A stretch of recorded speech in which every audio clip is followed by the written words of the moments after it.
കൂടുതൽ വാർത്തകളും വീഡിയോകളും കാണാൻ ഈ ചാനൽ സബ്സ്ക്രൈബ് ചെയ്യുക. കൂടെ ബെൽ ബട്ടൺ അമർത്തുക. നമസ്കാരം. ജ്യോതിഷ പങ്ക്തിയിലേക്ക് പ്രിയപ്പെട്ട എല്ലാ പ്രേക്ഷകർക്കും ഹൃദ്യമായ സ്വാഗതം. അശ്വതി മുതൽ രേവതി വരെയുള്ള 27 നാളുകാരുടെ പൊതുവായ ചില സ്വഭാവങ്ങളും അവരുടെ ഇപ്പോഴുള്ള സമയങ്ങളുമാണ് നാം ഇന്ന് പറയുന്നത്. പൂരാടം നക്ഷത്രക്കാർക്ക് ജീവിതത്തിൽ ലക്ഷ്യബോധം വളരെ കൂടുതലായിരിക്കും. അച്ചടക്കത്തോടുകൂടിയുള്ള പഠനം, കൃത്യനിഷ്ഠയോടുകൂടിയുള്ള പ്രവൃത്തികൾ, ശാന്തമായ പെരുമാറ്റം, ദീർഘകാലം ഒരു ലക്ഷ്യത്തിനു വേണ്ടി ഏകാഗ്രമായി പ്രവർത്തിക്കുവാനുള്ള കഴിവിതെല്ലാം ഇവർക്ക് വളരെ കൂടുതലായിരിക്കും. പൂരാട നാളുകാർക്ക് ഇപ്പോൾ ഒട്ടും അനുകൂലമായ സമയമല്ല.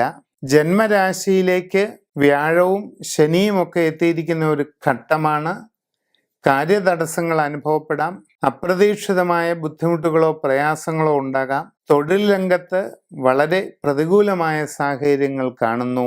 ഉദ്യോഗസ്ഥർക്ക് സ്ഥാനഭ്രംശം, സ്ഥലമാറ്റം ഇതെല്ലാം സംഭവിക്കാനുള്ള ഒരു സാധ്യതയുണ്ട്.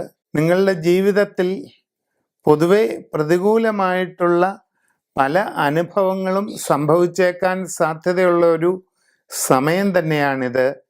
അത് മനസ്സിലാക്കിക്കൊണ്ട് വളരെ ജാഗ്രതയോടുകൂടി എല്ലാ കാര്യങ്ങളും ചെയ്ത് മുമ്പോട്ട് പോകേണ്ടതാണ്. എല്ലാവിധ ദോഷങ്ങളും സൂര്യരാശി പ്രശ്നത്തിലൂടെ മനസ്സിലാക്കി ഉചിതമായ പരിഹാരം ചെയ്യുന്നതാണ് ഏറ്റവും നല്ലത്. ജാതകത്തിലെ രാജയോഗങ്ങൾ പൂർണ്ണമാകുന്നതിനും അതിൻ്റെ പ്രയോജനം സമ്പൂർണമായിട്ട് അനുഭവത്തിൽ വരുന്നതിനുമായിട്ട് ഒരു രാജഗോപാല പൂജ നടത്തി രാജഗോപാല യന്ത്രം ധരിക്കുന്നത് എന്തുകൊണ്ടും നല്ലതാണ്.